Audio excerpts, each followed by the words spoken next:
I guess without transcripts, we can't do our bits. This fucking sucks.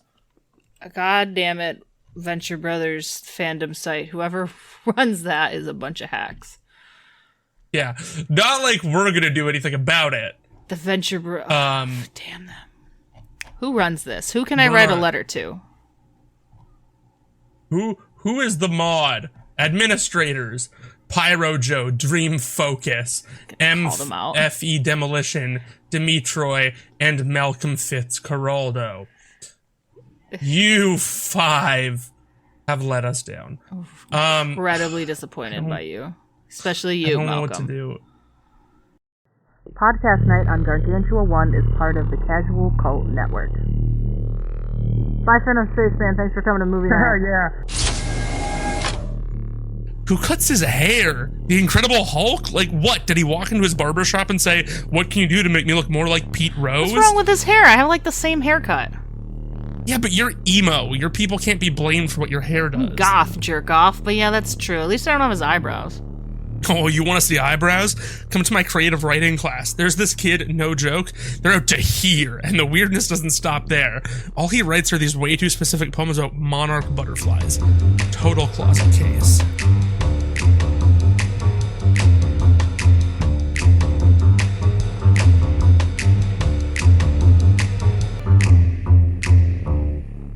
The monarchs are blooming at Frederick Meyer Gardens in Grand Rapids. Oh. It is monarch. Too bad we're in space and nowhere near Grand Rapids. Yeah, we're nowhere near. But if you are, you should go. We're not sponsored. Yeah. But for March and April, the monarchs are out. We are sponsored by my creative writing class. But that's on the space station, so... Yeah, you gotta catch, like, a shuttle out here, and it's a whole thing. It's me and the weird eyebrow kid. I don't know how he got here, or why we have a creative writing class. In space. When there's, like... I feel like when we started, it was just the two of us here, but steadily, every week, it feels like there's more people on this station, and I don't know where they're coming from. I don't know either. I don't see any shuttles. Like, my wife's here now. The Phantom Spaceman's here. The Eyebrow Kid's here. And there's got to be someone teaching the creative writing class. I thought you were teaching it. I thought the weird kid was teaching it. And he thinks you're teaching it. That's really weird because I don't go to that class. No, I've never seen you there. You're never in the classroom. You're always in detention. We don't have a detention on the space station. Okay, then where am I supposed to go when my creative writing teacher gives me detention? What do I do? This is the worst funded space station ever. I somehow got detention for being late. Welcome back to Podcast Night on Gargantua-1. I'm Grimmia, and here with me always is Colin, fresh from his creative writing class. This is a really good episode. Yeah, fresh from my creative writing class, and also playing Horizon Zero Dawn, because I finally got my gaming PC set up here. It took you long enough. Yeah, I mean, we had to get this... We had to get the stuff, like, shuttled in. Took a lot of shuttles. It was like a little shuttle. It was like a little baby shuttle that came, and it had, like, my controllers and... gaming PC, my monitors. One thing at a time being sent up in space. Not with the regular supplies. No, it was a whole separate thing, and then I had to like make an order with Xbox Design Lab for my controllers, and I had to wait like 6 weeks for that because their shipping time doesn't factor in space. No, they never do. Nobody ever factors in space. And they don't even use a shuttle. You'd think Microsoft used a shuttle. No, they use a big catapult. Yeah, they just yeet it up there. Yeah, and so I had to like wait by an airlock door with a spacesuit on, and when it came close, open the door, grab it, and shut it. It was worth it. It's a good controller. I like it. I just bought a random one off of Amazon because they have space shuttles. So yeah, I mean, I think that they're like they're cooperating with like Musk now, and so it's like Amazon X or whatever up here. I don't know. It's weird. I try not to think about it too much. How we get most of our energy drinks up here. The more you think about it, the more it hurts, you know? It's true. Anyways. Now's a good time to remind you, if you are listening on the YouTube, to leave a comment, like, and subscribe because it's free. And if you are listening on podcast platforms, remember to rate. Because that's also free. It is also free. We're free everywhere. What's not free is my creative writing class. I have to pay tuition. And the Discord is free, and you can find the link in the show notes or description. Yes. And you can talk about the show with us in the Discord. In the Casual Cult Discord. It's very cool there. It's very fun. Very trendy. Very vibes. Very new wave.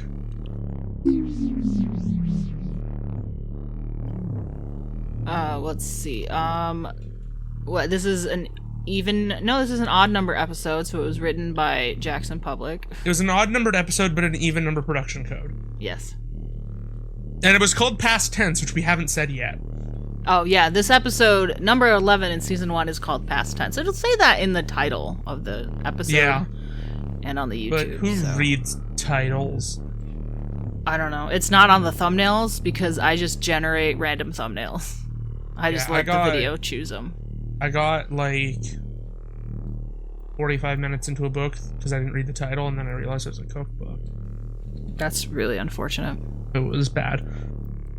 So no one reads titles. But yeah, the episode was really interesting. We learned an interesting amount about Rusty and every other character who also all went to his school. They all went to the state college. All at the same time, together. Brock, Pete, Baron Underbite, Monarch, the Monarch, Toriyama. Yes. Like, Billy did not go to the state college, but he's much younger than them, I think. We also met a large amount of Team Venture. Yes, the original Team Venture. We met everybody except for Jonas, because he's dead. And we sort of met Jonas, because he had a phone conversation. He was in the flashback. I was kind of, it was weird, because it's like, with all the things that, with the way Rusty talks about his dad, you'd think he would suck. I feel like he did when Rusty was younger, and then Rusty it's older, and now he's an adult, and now Jonas because he knows how to treat adults. He interacts with adults all the time. Yeah. I don't know, and this is me, and I'm sure we're gonna get more information. I don't think Jonas, like, sucked so much as he just didn't know how to be a dad. He knew how to be an adventurer, but he was not, like, Thaddeus is almost, like, intentionally a bad father. Yeah, Rusty is a terrible father. Jonas was not a terrible father, he just shouldn't have been one. He should have just, taken a kid. Adopted an adult. Yeah. Like Indiana Jones did with Short Round. Well, Short Round's still a kid. But he was adopted. It's true. This episode has a lot of sitcom vibes with, like, the goofy flashback wipes that we get and all of the canned laughter. Yeah, the flashback was great. Like, all the flashbacks were exceptional. For no reason. They made that choice and they stuck with it. They made a nice, consistent, stylistic choice, and it worked. And they never do it again. I don't think there's another Well, no, that's not true. The Trial of the Monarch has flashbacks, but it doesn't have silly wipes. The boys seemed like smart. The boys get to kind of save the day because they called Colonel Gentleman. Not smart. But they were like, here's what we should do, and they're like, we're gonna execute this thing and do it properly and not just screw shit up. We're just gonna kind of like stand back and let the Jehovah's Witness deal with things. And it was great. Yeah, they know what's up. And it's probably because they've seen The Godfather.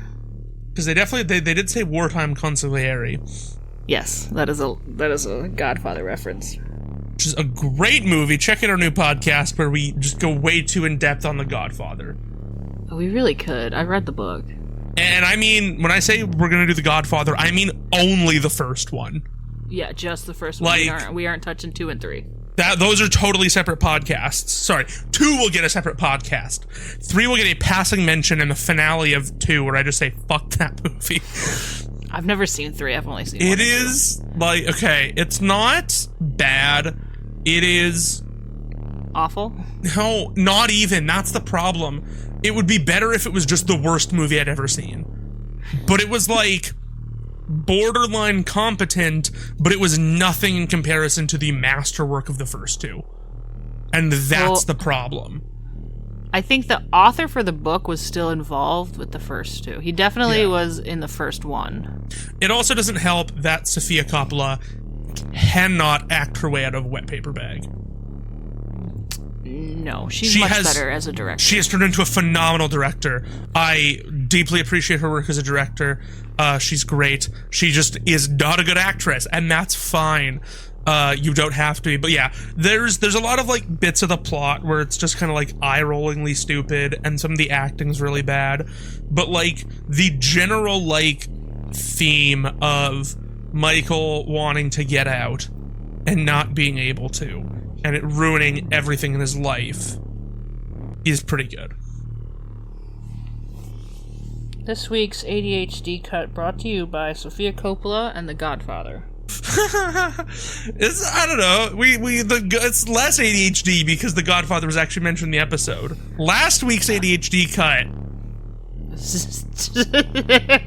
I don't remember how he got onto Anna Kendrick.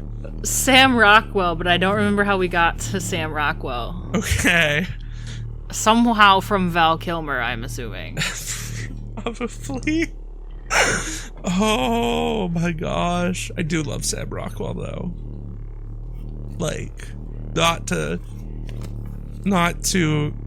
press the issue, but Sam Rockwell is great. Mike Soriyama, also great. Yes. Mike Soriyama, also evil. Yes, very evil. Why? Because obsessed with Leslie Cohen. Because he's an incel. Yeah, a little bit. This is what being an incel does to you. Mike, just ask her out, Mike. You should have just asked her out. Ask her out, Mike. Touch grass, Mike. Don't die and have a robot kidnap your friends, Mike. I don't... old college acquaintainces. Old college friends. They played D&D together. They were friends. Yeah. I like that Underbite was just a massive fucking nerd in college. Oh, he looked so ridiculous. Now he's like yoked and has the metal jaw. We saw a little bit of Brock's history where he went insane. Do we ever learn the full extent of this football practice? Yeah, we had the flashback with the Joy Can. That was in Eeny, Meeny, Miny, Magic, where he killed Tommy. So was it just like do we ever learn more about it, or was it just like Brock was too strong and crushed this boy? That was it. Brock was strong and crushed the guy. And basically just it sent him into a spiral because...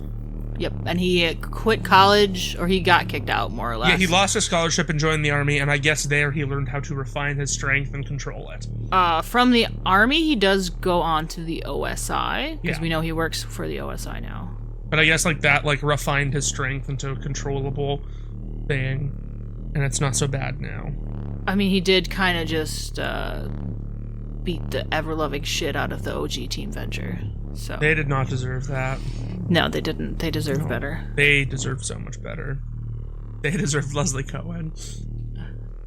Nobody deserves Leslie Cohen. I did love the original Team Venture. I loved Colonel Gentleman. He was excellent. The Sean Connery impression was so spot on. I felt like I was watching League of Extraordinary Gentlemen. That movie's a choice, but he does kind of look like Sean Connery from League of Extraordinary Gentlemen. Well, I looked at his Wikia page, and he's basically designed after Sean Connery in League and Bond. Yeah. It's just like, hey, Sean Connery adventure characters. Out and proud. Yeah. Colonel Gentleman. Now, I am going to spend 32 and a half minutes defending League of Extraordinary Gentlemen movie. I'm kidding. I could do it, but I won't. I didn't hate it when I was a kid, but then I think I've since read the trade paperback version of it. I have yet to read the comic. I should do that. I just think that the movie is so stupidly fun. Like, I think people are too hard on it because it was adapting a really serious, gritty comic, which it probably should have been more serious and gritty. But if you watch the movie in a vacuum as like a pulpy adventure film, holy crap, not bad. It's just so much, it's fun. It's like, yeah, let's make Mr. Hyde the Hulk. Why not? Let's do that. Let's make Dorian Gray an invincible jackass. Yeah. Vampire Lady. Tom Sawyer. Let's go. Coffee members can listen to Podcast Night on Gargantua-1 early. Link available in the show notes or YouTube description.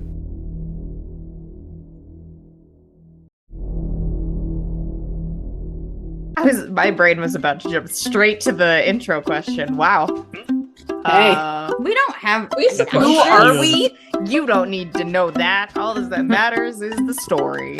Yep. If you're enjoying what our mystery show is doing, there are numerous ways to support the show on our Beacons page. Show? Yes, Yeah. I did. Mystery TTRPG Theater 5000. Catch the chaos live Sunday nights at 7 p.m. Eastern Standard Time on twitch.tv/The Forgotten Troop.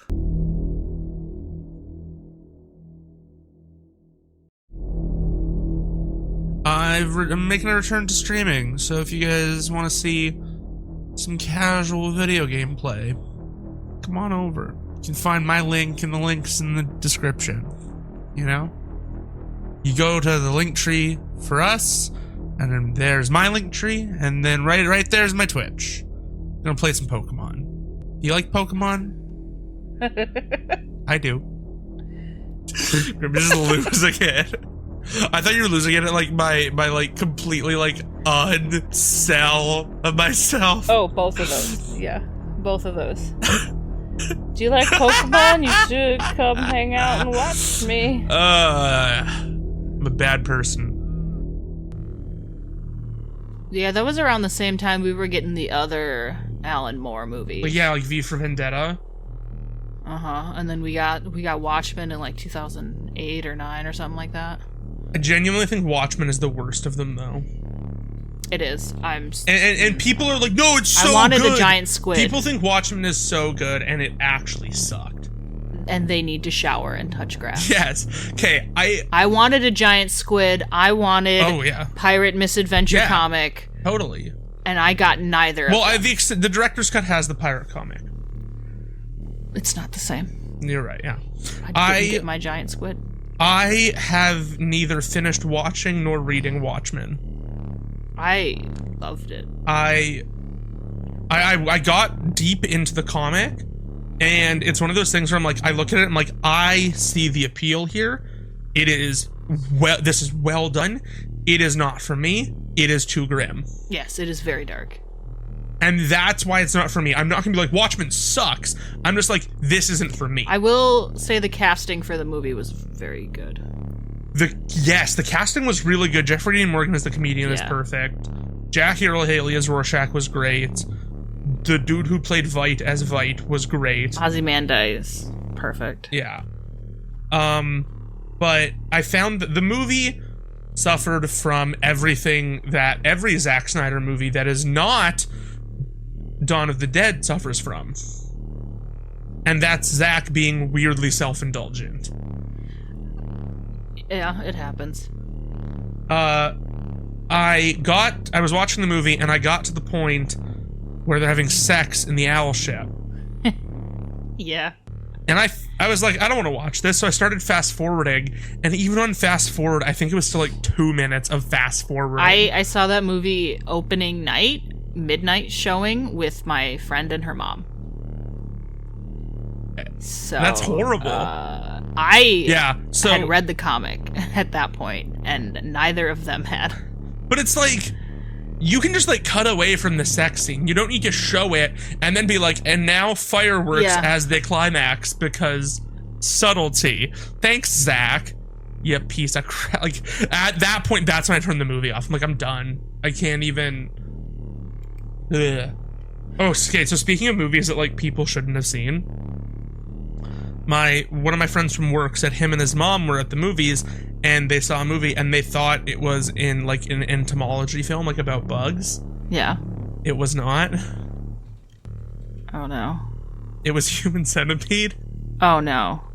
They got about 20 minutes in and they looked at each other, they're like, nope, and left. No. Yeah. It's like, because it's like, you know what? Yeah. At the time, if you don't know what it's about, I guess you don't Google things before you. Okay, hold up. When did this movie come out? The Human Centipede? 2009.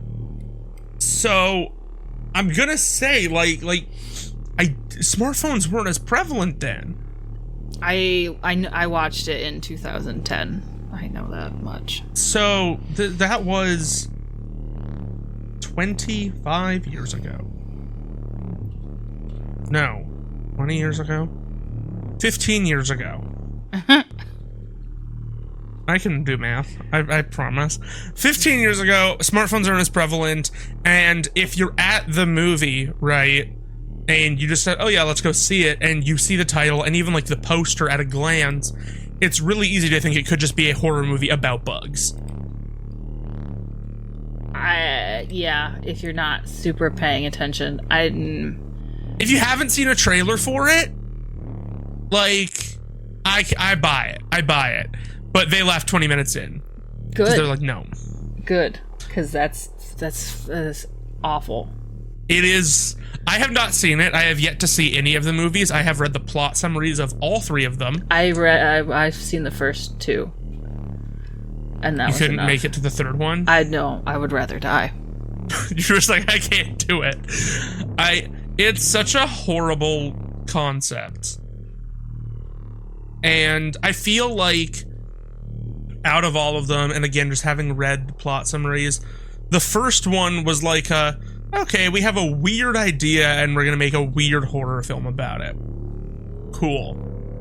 The second and third ones are just like, we're going to put as much shock factor and fetish into this as we can.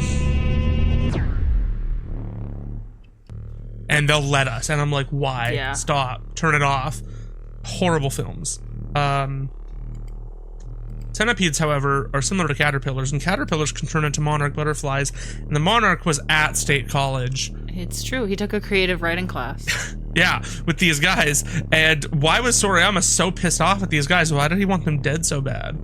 Because they slighted him by being dicks, basically. But, like, the thing is, and I might have, like, misinterpreted this. It felt like they barely slighted him. The only person she should have beef with would be Brock if he was dating Leslie. Not just, he had a crush on Leslie and was obsessed with her. It's like, you were the DM for this game. You put her into the game because you're weird. It is not Rusty's fault that he decided to fuck with you by seducing the character you made of her. It's your fault for introducing that. Pete getting kicked off the air is correct. That's like definitely a suitable vengeance, I guess, because there's no way anybody listened to their college radio station. Yeah. I was on a college radio station and I never listened to it. And I had my own show. Yeah, And like... Oh, I guess Underbite, because Underbite almost killed him, but it's like... Oh, okay, I don't know if they knew he was allergic to oregano before. Yeah, like, they didn't know. Yeah. But Sorayama snarls that his near-death experience forced him to cancel a study date with Leslie. Like, that's it. Ooh, big deal. It's not about the oregano, it's about the fact that this cost me a date. It's all about the fact that this guy didn't get laid in college. He could have if he probably just talked to her. Yeah, like... Yeah, Pete White, the College Station disc jockey, reads a fake dedication declaring Mike's love for Leslie, which is intentionally made to be humiliating for Mike. Yeah. And it's like, yeah, whatever, like... If people listen to their college radio station, then it might have been humiliating. But given that this is probably like the 90s, no. Well, maybe in the 90s people listened to the radio more. Well, they definitely did, but... You think in the 90s people listened to their college radio, though? Probably not. No, I found it funny that just like everything was just like, hey, this all conveniently ties into the present day. Somehow. It was really funny. Way. This, written by Jackson Public, it started out differently because he also wrote Ice Station Impossible. Okay. And I had said on that one that it was supposed to be a Dr. Moreau type of island, and Mike Sorayama was the Dr. Moreau, and then he just changed it, and it was Richard Impossible instead, and they used Mike Sorayama in this episode. And we do get our Dr. Moreau island adventure in a jungle in a different season. I'm very excited for that. Is Val Kilmer in this one? No. You know they're remaking Dr. Moreau with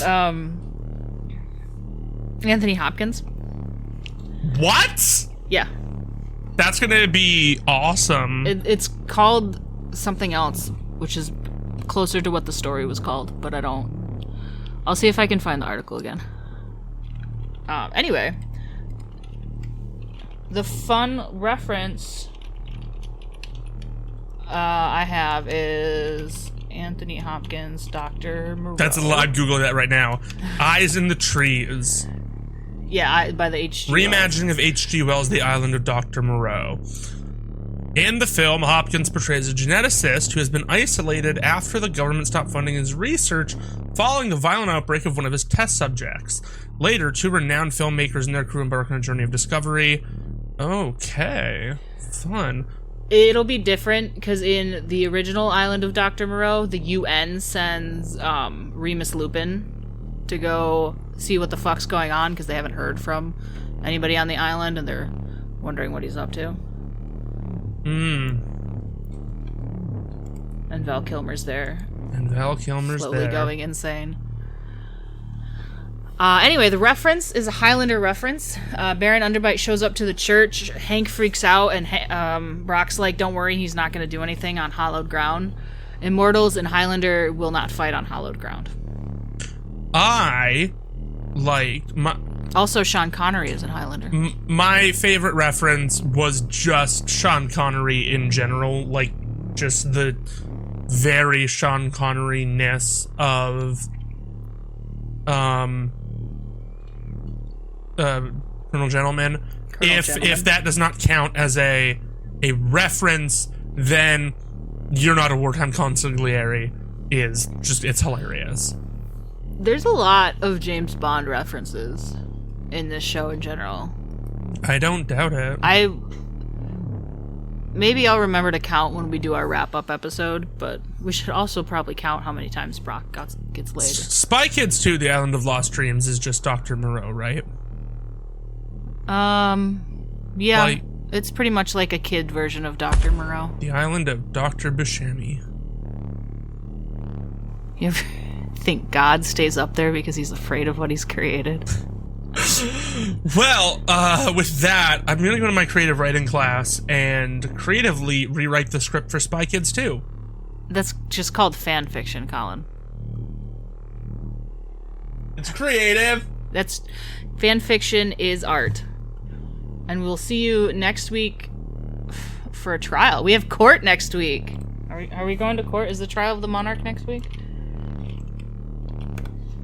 Is that right? Hang on, let me double check. Yes, next week we're going to court. Don't worry, I'll cut all of that out so it made it sound like I knew what I was saying.